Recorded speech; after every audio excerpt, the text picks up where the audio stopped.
Meus irmãos, abram as suas Bíblias no livro de Lucas, no capítulo 8, amém? Amém. Glória a Deus. Aleluia. Glória a Deus. Louvado seja o nome do Senhor Jesus. Lucas, no capítulo 8, a partir do versículo 40. Amém? Glória a Deus. Onde diz a palavra do Senhor. E aconteceu que quando voltou Jesus, a multidão o recebeu, porque todos os estavam esperando. E eis que chegou um homem de nome Jairo, que era príncipe da sinagoga. Este, prostrando-se aos pés de Jesus, rogava-lhe que entrasse em sua casa, porque tinha uma filha única, quase de 12 anos, que estava morta.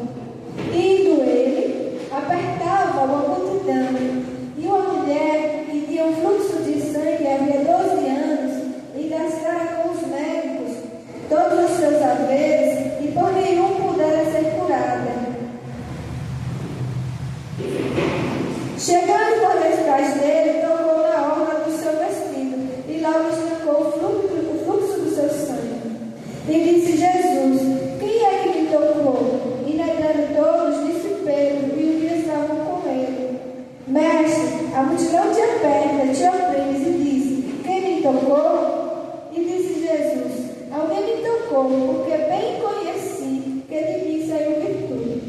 Então, vendo a mulher que não podia ocultar-se, aproximando-se, tremendo-se e prostrando-se ante ele, declarou diante de todo o povo a causa por que lhe havia tocado, e como logo sarara. E ele lhe disse: tem bom ânimo, filha, a tua fé te salvou, vai em paz. Estando ele ainda falando, chegou um dos príncipes da sinagoga, dizendo: a tua filha já está morta, não incomodes o mestre. Jesus, porém, ouvindo, respondeu-lhe, dizendo: não temas, crês e serás salvo. E entrando em casa, a ninguém deixou entrar, senão a Pedro e a Tiago e a João, e também ao pai e à mãe da menina. E todos choravam e pranteavam, e ele disse: não choreis, não está morta, mas dorme. E riram dele, sabendo que estava morta. Mas ele, pondo-os todos fora, e pegando-lhe na mão, clamou, dizendo: levanta-te, menina. E o espírito voltou e ela logo se levantou. Então Jesus mandou que lhe dessem de comer. E seus pais ficaram maravilhados. Porém, ele mandou que ninguém dissesse o que havia sucedido. Amém, meus irmãos? Amém. Seja o nome do Senhor Jesus. Meus irmãos, a palavra do Senhor Jesus ela nos ensina neste dia, meus irmãos, que quando nós chamamos, clamamos ao Senhor Jesus para que Ele venha entrar na nossa casa, que Ele entre com providência na nossa causa, meus irmãos. Nem sempre, meus irmãos, a gente vê ver a providência divina logo, meus irmãos, de cara, logo assim que a gente pede, a gente verá a providência de Deus nas nossas vidas,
Glória.